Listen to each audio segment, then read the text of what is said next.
Greetings, welcome, and thanks so much for joining me. It's Christian of Standing Stones Healing. Of course, as always, I'm honored to have you with me. And my question for you is, do you feel like an imposter? Do you feel like an imposter on your Reiki business journey? You know, the answer is probably yes. Statistically speaking, the answer is probably yes. Did you know that 70% of people feel imposter syndrome feelings and feel like they are an imposter? And if you consider 70% of people and think about Reiki practitioners and 70% of Reiki practitioners, that's a lot of Reiki practitioners.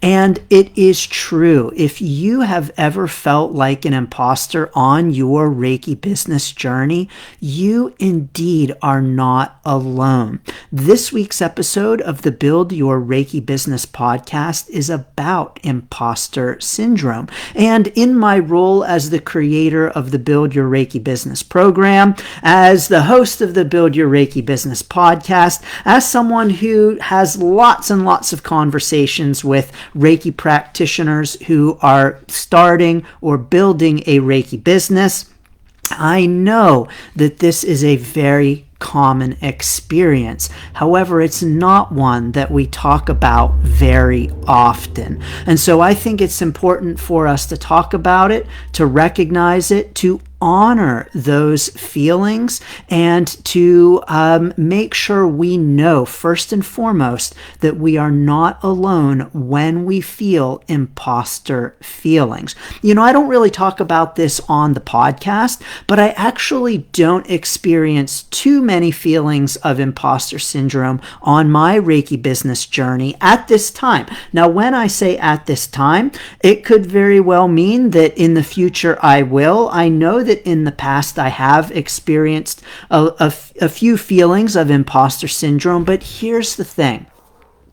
When I feel them rising, when I start to feel them, what do? I do what I talk about in the podcast, and that is to take action. I take action because I believe that the surest way to squelch those feelings of being an imposter is to take action that shows us, that proves that we are not an imposter. So by that I mean, let's say that you want to teach Reiki and you're thinking, who am I to teach Reiki? I don't know that I'm the right person to teach Reiki. I'm not good enough to teach Reiki. And so we feel like an imposter if we are thinking of teaching Reiki.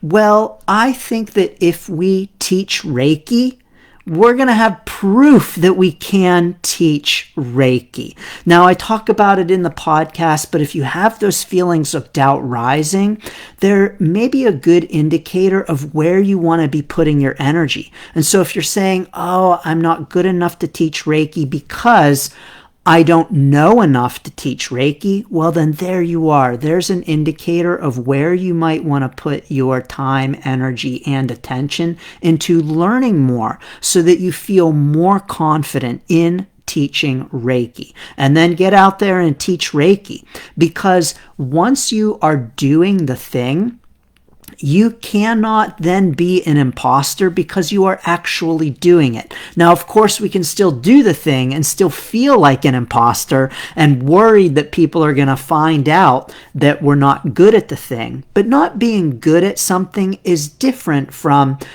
doing it, from being able to do it. And so then maybe you teach Reiki and you're like, well, I did it, so I guess technically I'm a Reiki teacher, but I wasn't very good at it. Well, then great, you can get better at it. No one expects you to be good at something the first time that you do it, or at least you may very well expect yourself to be good at something the first time you do it, but let's admit that that's not fair. And so I encourage taking action when we feel those imposter feelings, to honor them, to recognize them, to say, yes, I am feeling them, and to recognize that they are normal and natural, and that we are in lots and lots of company. 70% of people, that's a lot of company, and 70% of Reiki practitioners, Reiki business owners, is a lot of company as well. So let's acknowledge that we are in good company, and let's know what it is that we are feeling an imposter about and take action and move forward with it.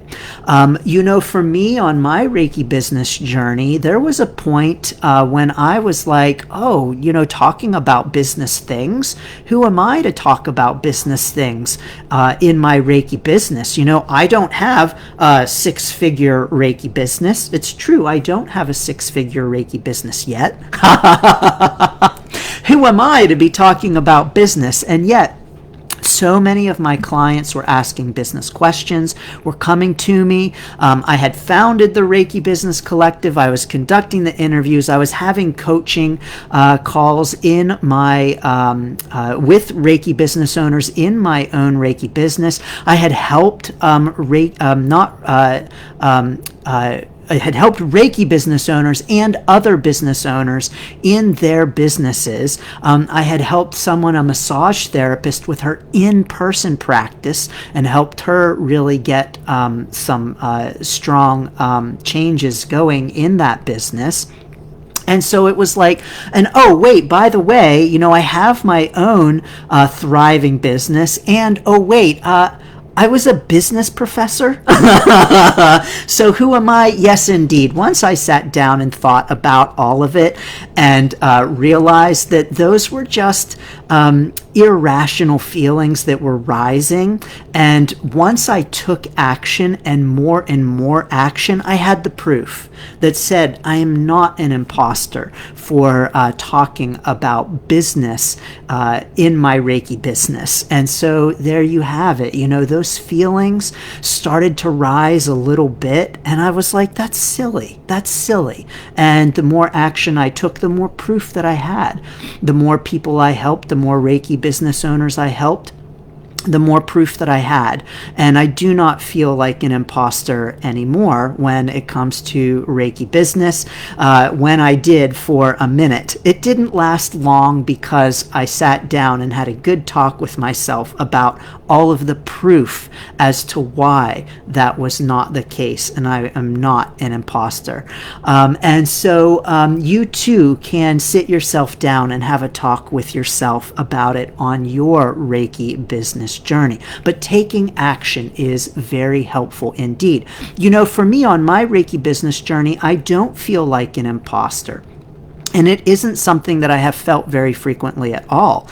And what that might be saying to me is that maybe I feel a little too comfortable in my Reiki business. And maybe I need to push out of my comfort zone a little bit more, so that I feel some imposter feelings, and that I feel like maybe I am pushing into being an imposter. Because in that way, I will be pushing out of my comfort zone. And it's a sign, it's a signal that I am doing new things, breaking into new territory, and even moving into a new group on my Reiki business journey, in which I am worried that I don't belong. But I want to assure you that no matter where you are on your Reiki business journey, you are not alone, and you do belong. You belong in the Reiki Business Collective Facebook group. You belong in the Build Your Reiki Business program. And it would be an honor to welcome you in each of those. So I'll drop the link to the podcast episode down below, but I'm sending you so many blessings and best wishes for your Reiki business.